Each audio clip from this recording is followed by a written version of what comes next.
guys, welcome to Thrive, the podcast from the John Good Group, looking at the good, bad and ugly of family businesses. Today we have William Lee Jones joining us from JW Leeds Brewery over here in Manchester. I think there's three massive themes from this conversation, so sit back, relax, listen in, and we will catch you on the other side.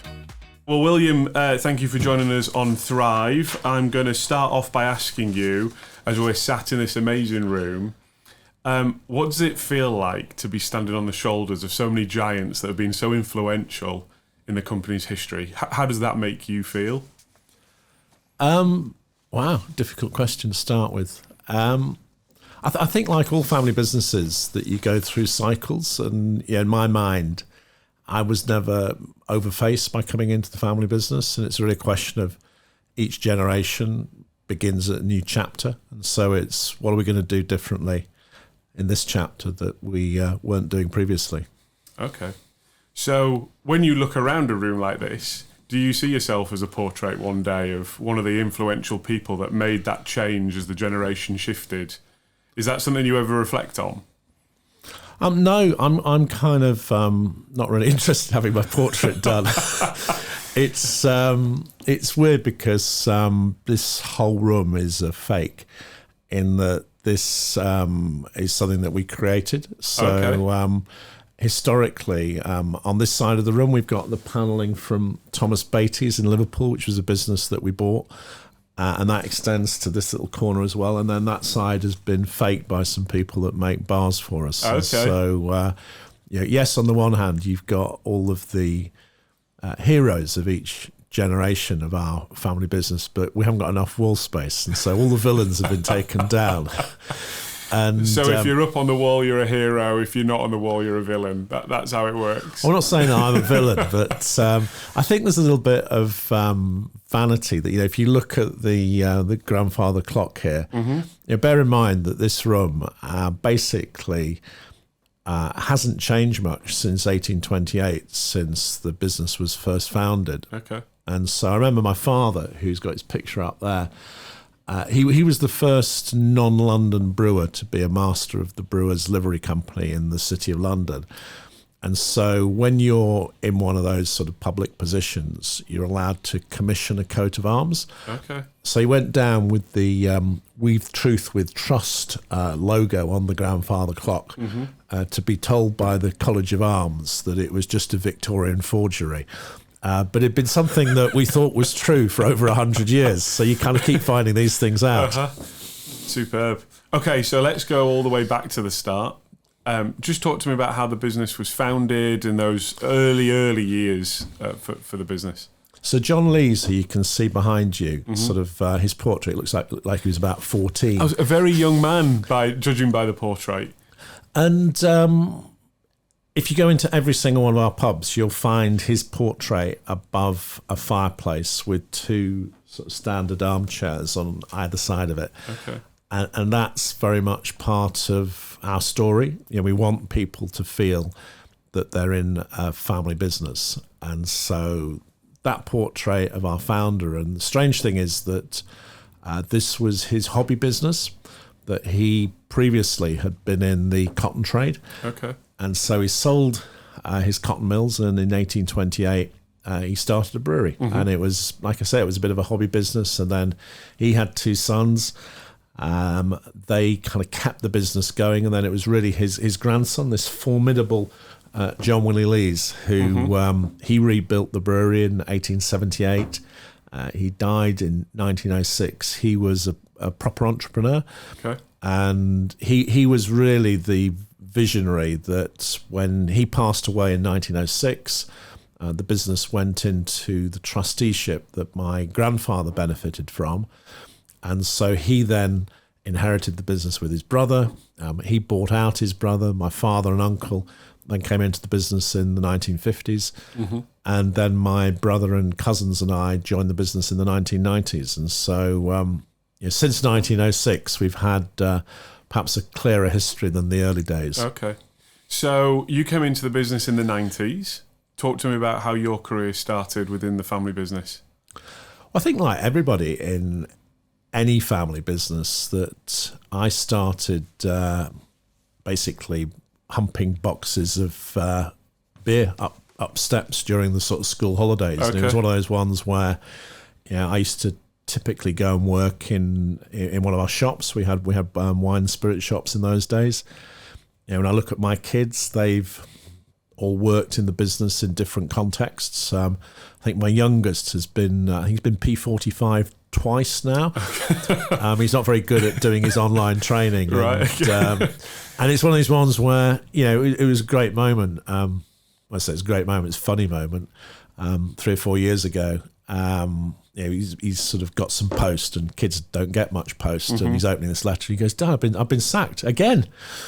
And he goes, "Do you know about this?" I go, "Look, I've got absolutely no idea about it. But what I do know is that our managers who manage our pubs, they're pretty well run. They're pretty disciplined. They know that people have got to have done their health and safety training. Yep. They get bonused in terms of how many people have done it. And from a early age, let's say that I think everybody's first job is in a pub. It's just that we happen to be the people that own and run the business. Uh-huh.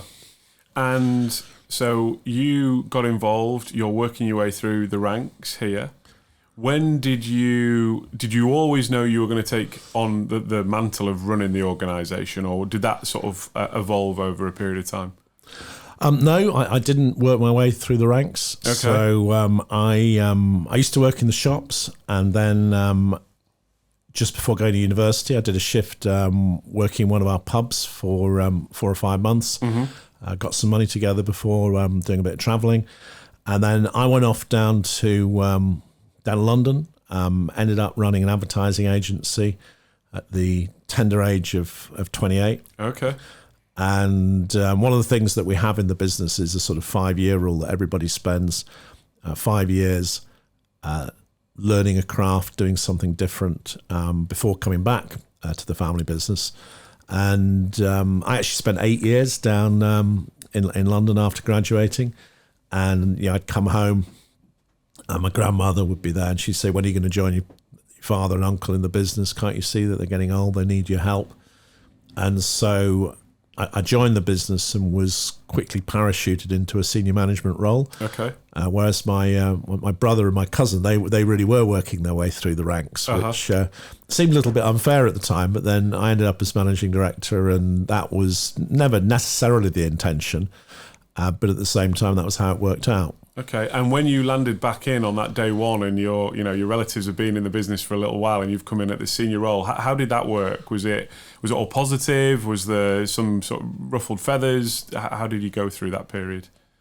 I think that it's like any sort of career progression, so as to speak. That we have just over 1,500 people on the payroll now. Mm-hmm. You got some people who come up through the ranks from the shop floor. You got other people who are promoted to more senior roles.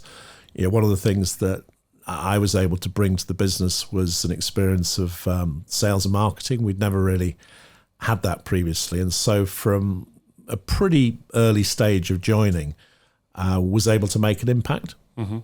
And talk to me about that impact. So we're talking sales and marketing. So was it full rebrand, proposition development work? How do you really stamp your vision on the business? I guess in the early days it was really simple sort of sales management. Okay. Historically we had a bunch of pubs all doing random things. We had a bunch of salespeople all doing sort of random things, and establishing what was the USP of us as a business. And if you go back to the early 1990s, it was the time that Boddington's Brewery was very much the cream of Manchester. Mm-hmm. And so our strategy was always to be the beer that followed Boddington's, because we could tell when AB InBev, or it was Interbrew at the time, bought the Boddington's brand, that it was going to become an off-trade brand. And so in some ways it was, let's get the beers into a position where we've got the right beers in the right segments of the marketplace. Mm-hmm. Let's get the pubs into a position where we had standard operating procedures. We had menu formats. We were bringing food in the time, which was led by my cousin who'd been in the catering industry. And how do we get those things from each being individual to being the JW Leeds brand that it is today? Mm-hmm. So you talked about right at the start, every generation makes its impact and wants to do its thing, and on the period of time that it's involved. Do you see that as the thing that you did, that professionalisation, the creation of the proposition? Is that what you would? That's how you see your era leading the business? Very much so. And I think that in the latter years, we've seen the creation of our inns and hotels business. Mm-hmm. We now have 341 bedrooms under our own management. Historically, we had a couple of hotels which were run very individually. And so how do we bring that guest experience so that without dumbing down the businesses, that they've got the same mattresses, they've got the same TV systems, mm-hmm. they've got everything that makes them stronger, so as to speak, without them just becoming the lowest common denominator. And what do you think your USP is now? In terms of the marketplace, what do people really know you for? What's that thing that you hang your hat on? Well, we say that the brewery is at the heart of our business, mm-hmm. and so in a time where most of our competitors tend to be out and out retailers, so as to speak. Mm-hmm. You walk in to a JW Leeds pub, you'll see a warm fire, you'll see a wicket of hand pulls, and you'll get a fantastic welcome, fantastic hospitality. Mm-hmm. And for instance, if I go back to say 2007 when the smoking ban came in, mm-hmm. One of the big challenges in the pub trade is how do you get the smokers, because the smokers used to be the boozers, to stick around in your pubs, and actually that was the wrong question. It's how do we continue to evolve the pub so it's a central part of people's lives. And so in some ways, after we'd worked out that just sort of chasing smokers wasn't a particularly good idea, you sort of stand back from it and you're sort of going, well, where are our customers of the future going to come from? And you suddenly realise that it's not the things that you're currently doing that are going to be paramount to your future. So if I give you an example, one of the things that we really concentrated on was Sunday lunch.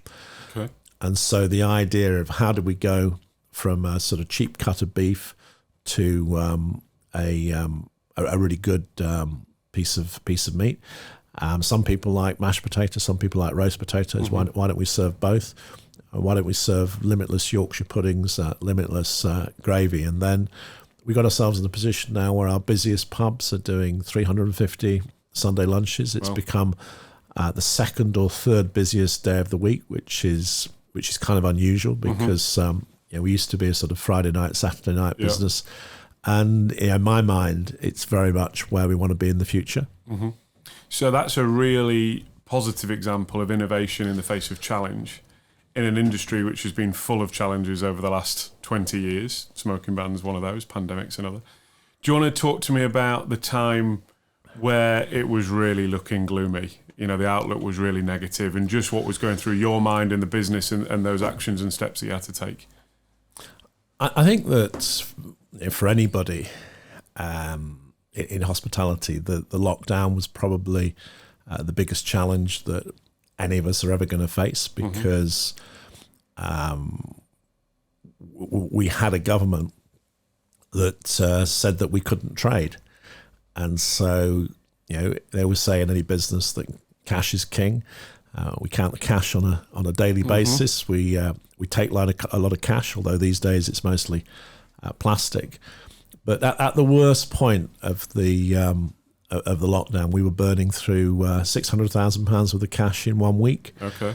And so there was always the belief that we would, if anyone was going to get through this, then we were going to get through it. And so we sort of realised that we needed to act smart. And I think that there was a lot of contradiction because nobody knew what was going on, and I don't think that we'll find out for a number of years which countries particularly got this right. But if we go back to what we were trying to do. We were just trying to survive. And so, number one was protect cash, and that meant that we had building projects that we were halfway through, so we just shuttered all of those buildings. We had hotels that hotels, for instance, I didn't realise this, and it sounds obvious. Hotels don't have burglar alarm systems, okay, because they never shut. Yeah, and so all of a sudden you've got these assets that are vulnerable because they could be broken into. Although I think, I don't know, that crime seemed to go down during the lockdowns because people were getting stopped if they were out on the street, so to speak. So we didn't have a huge amount of problems with things getting broken into. But we did have is an awful lot of neglect. And so plants were growing like crazy. Freezers were breaking down, but we didn't know about it. And going to clear them out afterwards was pretty horrible. But then, because of all of the help that the government gave the hospitality sector with reduced VAT and no business rates and furlough, where you could literally sort of turn it on and off in terms of were people working or not, we then found ourselves going from the biggest losses the company had ever made to the biggest profits the company had ever made. And so last year we thought, wow, we've bounced back, We're and back. this is all really good.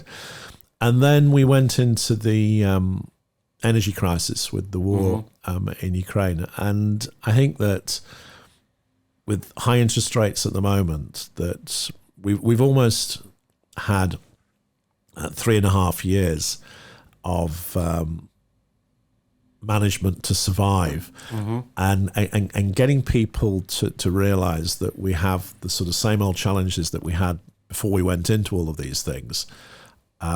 It's quite a big thing because people are used to that sort of crisis management way of running the business. Yeah.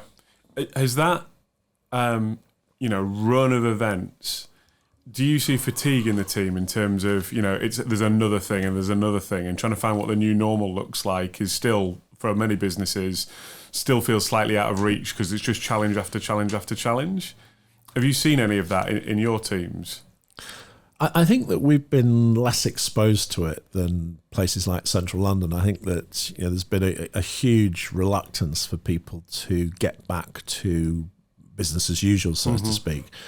We always said, from a work perspective, that colleagues who are in the front line working in our pubs and inns and hotels, they can't work from home, so nobody else can. Yeah. And so similarly with colleagues who are sort of driving vans, brewing beer, we needed to reestablish sort of work patterns. The difficulty is that our customers haven't done that. And so working out what the best thing to do is, coupled with the challenges of Brexit in terms of with an awful lot of casual workers, so to speak, who used to come and go. We got pretty full employment, so recruitment continues to be a challenge. You hear of people who are saying, look, we're just shutting on Mondays and Tuesdays. Well, you then get challenges that Monday night football, you got a lot of places that they want to be open for that. And the other side of it is that for a lot of people, the pub is like the sort of third place. They've got home, they've got work, and then they've got the place that they go to relax. And so if you suddenly arrive to discover that it's shut, well, people will find somewhere else to go. And so one of the challenges that we have is that we believe that we want to be open 7 days a week. We want to be open all day, and a combination of rising costs and inflation, and particularly the challenges of energy, have made it uneconomic to do that. Okay, so if we look ahead, where do you see the industry moving, and where do you see the business moving with the industry? What does that look like? I think that the industry, hospitality, has always been incredibly resilient. I always reckon that people, they go out to celebrate, they go out to commiserate.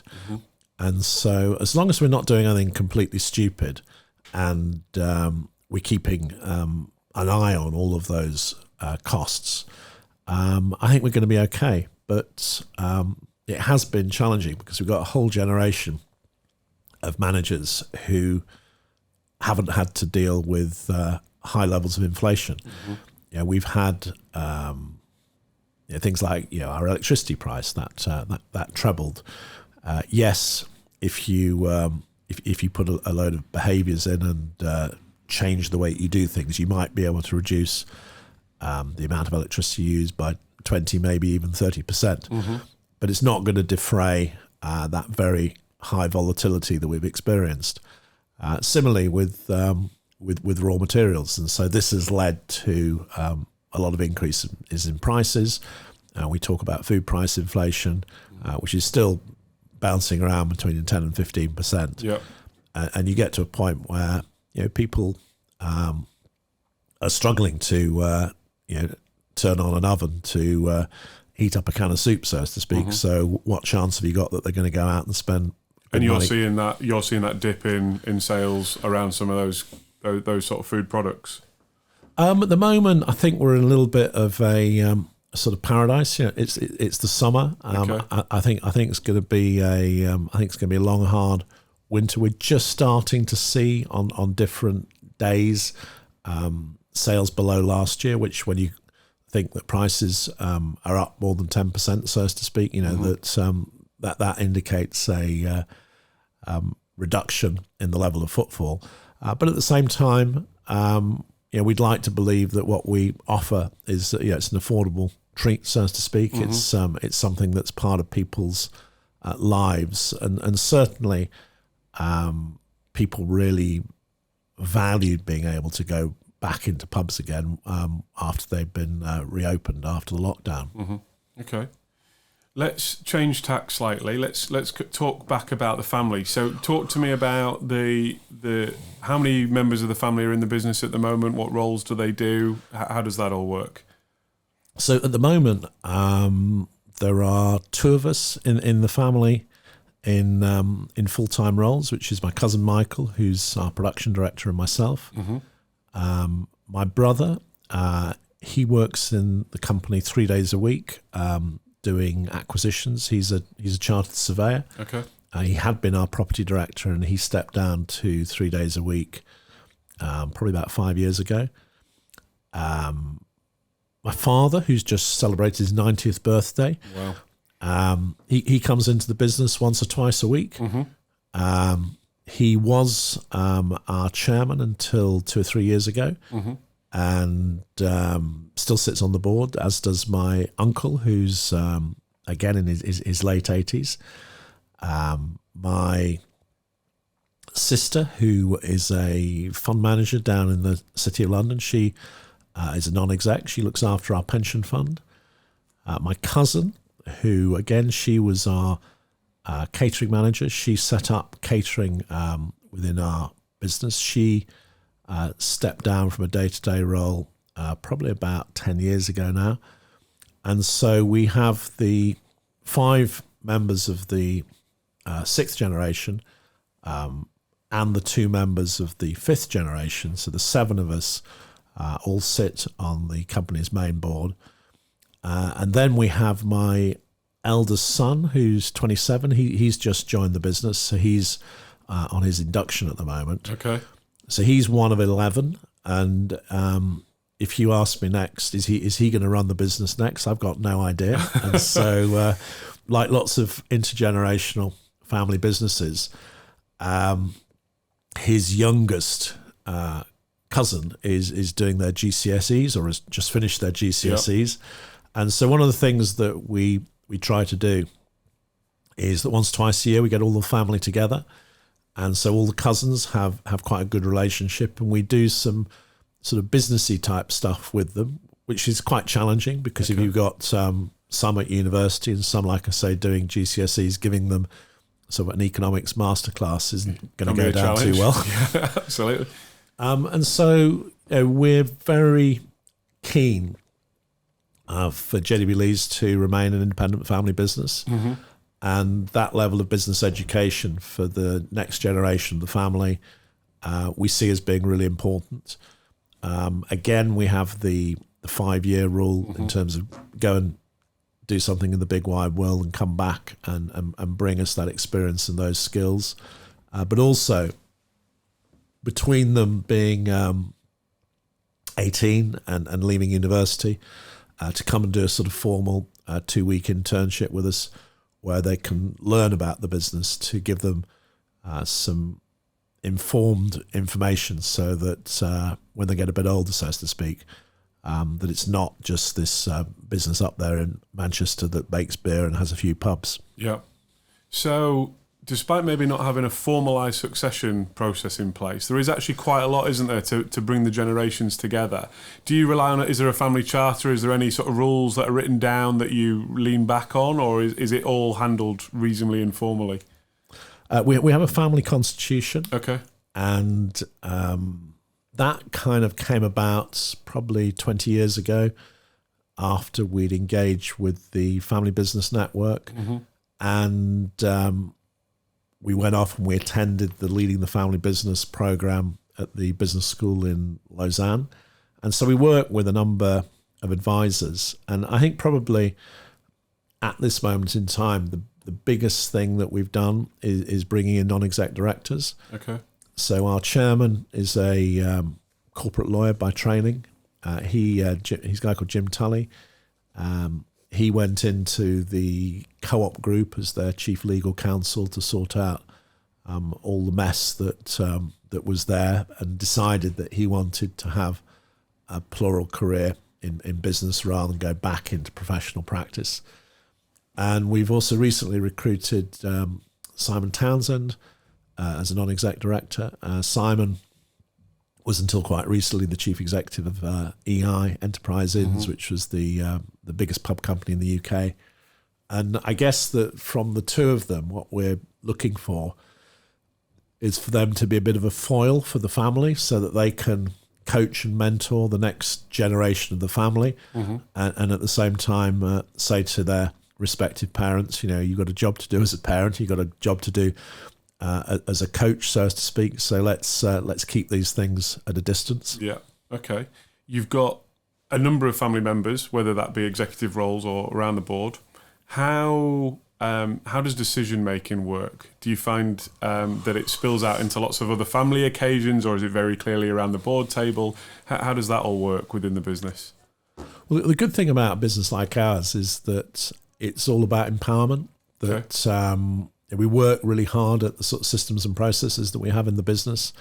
And so every general manager of every pub is essentially running £1 million business that employs 40 people. Mm-hmm. And so each of those individuals is incredibly important within the business. And so if we then look at the structures that we have in place here at the centre, we have the board of directors, which is there to look at policy. We have the management board that's there to run the day-to-day business.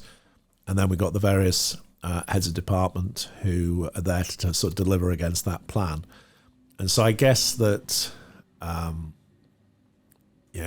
will be made aware of all the various crises that are going on in our business, and they happen every day. Yep. But at the same time, the three trading directors that run the three distinct parts of the business will typically deal with those themselves. And so, if you bear in mind that in a typical week, we'll serve 40,000 meals. It's always great to hear from members of the family that their Yorkshire pudding was a little bit soggy. But the first thing I'll do on a Monday is look at all of the guest feedback that we've had from the previous week, and it's one of those jobs that there's normally a couple of thousand pieces of individual feedback from the tap in room 6 is dripping through to things that are perhaps more personal, so to speak. And that's your way of keeping in touch with that end customer. Is that the best way you found to do that? Yes and no. I think that getting out into the pubs, that's really important. Getting out into our competitors' sites is equally important. One of the reasons that we still have a sales force going out into the sort of free trade, as we call it, for me, they are eyes and ears, and so typically independent traders will pick up on trends before big chains or even small chains like us do. And so having that sort of rounded business and just being interested in terms of what is it that's happening in our sector. And when I say being interested, that, knowing enough about it, but being focused on our own business. And so, if I look at it, this morning, I get up and I look at Le Pain Quotidien, which, I think do one of the best breakfasts that you can get if you're in London, so to speak. They've just got into administration, and you sort of go, well, why have they gone into administration? And then you get into the sort of question, should we be doing breakfast? And you sort of going, well, if someone that's specialising in breakfast can't do breakfast, well, what chance have we got? And I think that those are the things that are really important, which is working out the things that we should be doing and what are the things that we should not be doing. Do you remember a time on that theme where, looking back, you've just made a brilliant decision? That you look back and go, that was a great decision, and what was it? I'm not great at making brilliant decisions. I'm really good at making bad decisions. You remember the bad ones. I'll ask you that one in a minute. Than the brilliant decisions. I think that brilliant decisions tend to be hiring great people, buying great sites. Probably one of the cleverer decisions that we made was brewing Holston Export under license. That at the time we had our own lagers that we were brewing, but they weren't brands, and the larger breweries looking to divest themselves of what they saw as sort of sunset brands. And so that led to a conversation with Carlsberg, which then led to us brewing Carlsberg under license, which then led to us kegging San Miguel under license. And so San Miguel is probably the biggest beer in our business at the moment, so to speak. And why people want to buy a sort of Spanish lager in the UK, I don't know, but we're there to help them. Okay. So you've already given me this hint. Talk to me about some of the worst decisions. I think probably the worst decisions, I think our Willoughby's wine warehouse was up there. Because at the time, we had a wine business, and we were sort of saying to ourselves, what are we doing with this wine business? And we looked and admired the majestic wine warehouses.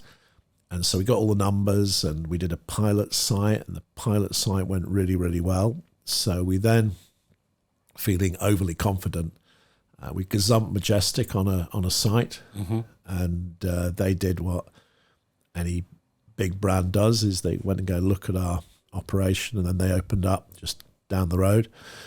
And we got it to a point where it was just about profitable. And we were sort of scratching our heads and thinking, well, where do we go from here? Because this was a business that we got involved with on the back of our history rather than our future. And the customer was moving more and more towards buying wine from supermarkets. Majestic would deliver it to your home free of charge.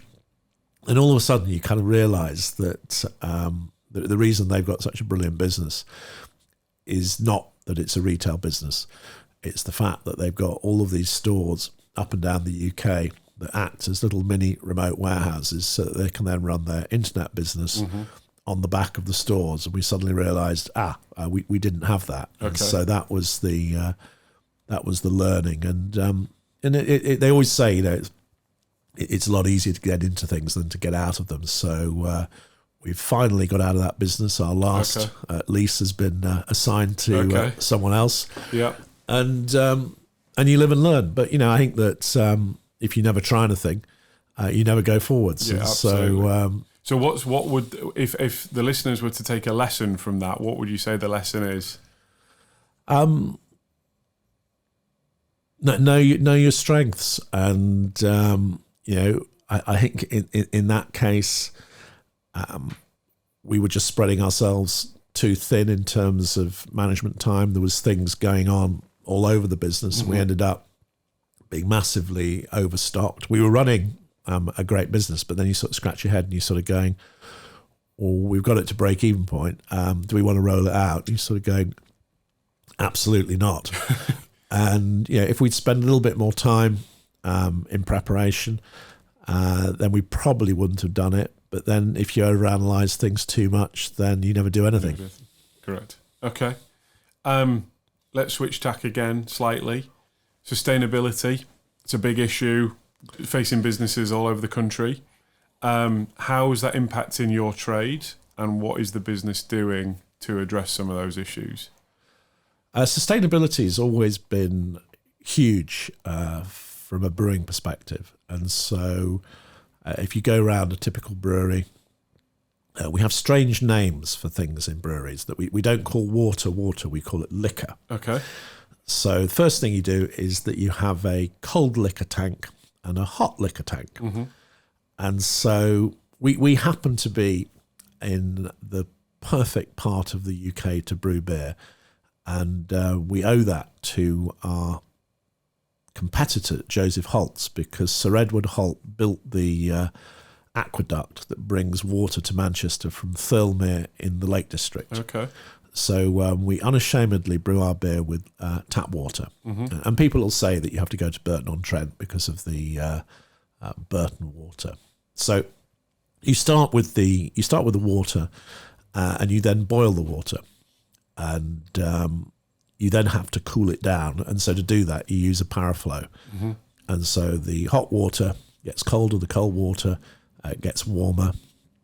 And even when I joined the industry, which was nearly 30 years ago, you would measure the efficiency of your brewery in terms of how many pints of water did you use to brew a pint of beer. Okay. And at the time, the answer was 8. The most efficient breweries in the UK are now doing it in 2.5. You then separate the dirty water from the clean water. So which water are you using for washing as opposed to brewing? And then you get into energy usage. And so from a sector perspective, because we've been doing this for a long, long time, because we're an energy-hungry industry, we're actually pretty good at it. Okay. You then get down to the logistics side of it. And again, one of the challenges that we face in Greater Manchester, the Mayor, Andy Burnham, intervened with the Clean Air Zone. Mm-hmm. We have too many vehicle movements on the road, and you then get into the question of how do you reduce the amount of vehicle movements.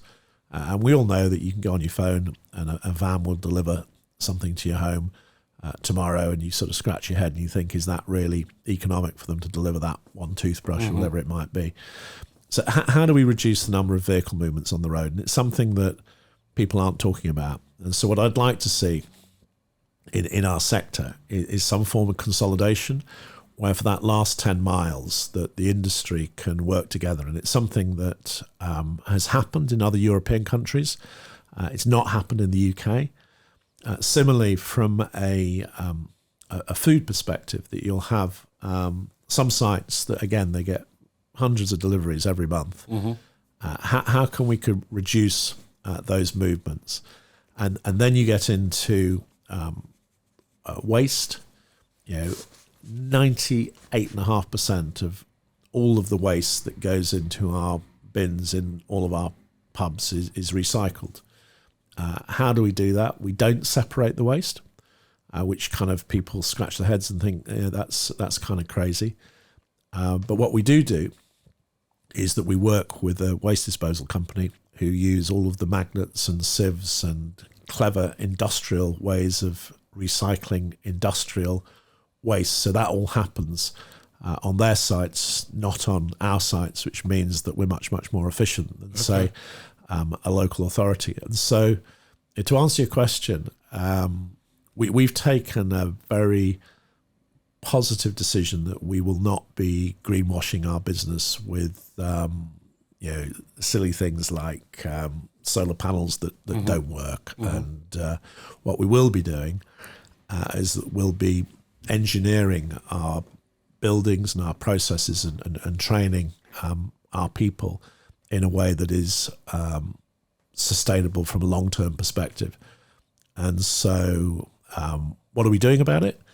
At the moment, we've got hundreds of reports, and we've got hundreds of best practice that's been brought in by lots of different people. Even our bank have put together a series of recommendations which are conditional for us in terms of our borrowing, that everybody wants to be doing things in a sustainable way.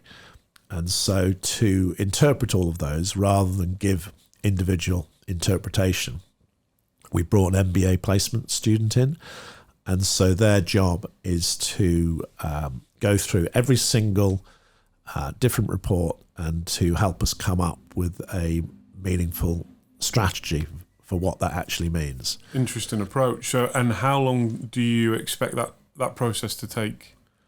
Forever. Right. Okay. I think it's one of those things that we'll put together our plan, and I think this is where some of the decisions are really complicated. Mm-hmm. And so, for instance, we now have 60 electrical charging points within our pub estate, but working with partners who we've signed long-term agreements with, so 15-year agreements for them to be able to put the power in so that people can then use those sort of spaces in a sustainable way, rather than a transactional way where we're just sort of saying, can we sell people some cheap electricity when they happen to be in our pubs? Mm-hmm.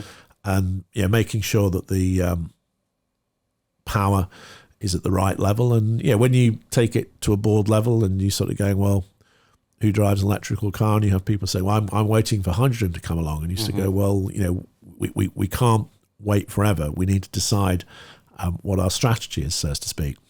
Okay, interesting. I'll finish with 3 quick fire questions. These are our signature questions on Thrive. So what do you dislike about being a business owner? My wife saying, when are you going to stop working? Because you never do. Okay. What do you love about being a business owner? I love leadership. I think that to be able to lead this organisation, and in my short time here, we've created more than 1,000 jobs. I feel very proud of that. Okay. And if you could change one thing in the world of business, what would it be? One thing, I'd get rid of regulation, because I think that good business self-regulates, and a bit like we were saying with sustainability, that customers are smart. They don't want to do business with bad businesses. Mm-hmm. And if you could remove one piece of legislation? At the moment, it'd be the EPR regime that's coming around the corner in terms of the extended producer responsibility to glass, plastics and cans, because it just looks like a really bad idea. Okay, and what impact is that going to have on the business? On our sector, the impact will just be enormous, and the only thing that I can see is that it's going to continue to fuel price inflation, which can't be a good thing. Okay. Well, William, thank you very much for your time today. Thank you. It's been fun. Well, I hope you enjoyed that chat with William. I certainly did. I mentioned at the start, I thought there was 3 big themes that was coming out of the conversation today. The first is adaptability in the face of challenge. William described a number of really material issues which have impacted all aspects of the business over the last few decades, and just how they've gone about dealing with them, and it really is a story of resilience. The second area for me was there's a clear understanding of the proposition of the business, and that it is way beyond the product. The guys really truly understand their place in society and what their product and their service means for their patrons.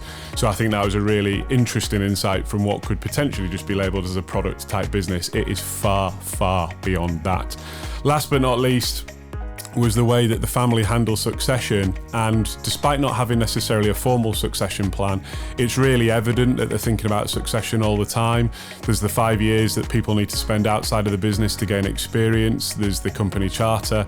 And there's also, for the younger generations, the annual get-together of the shareholders to make sure that they're all understanding the business and they are starting to think about potentially their place within the business. And I think that's a really, really interesting insight for those other family businesses out there. I hope you enjoyed that conversation as much as I did. Thank you very much for joining To Thrive, and we look forward to joining you on our next session. Cheers, guys.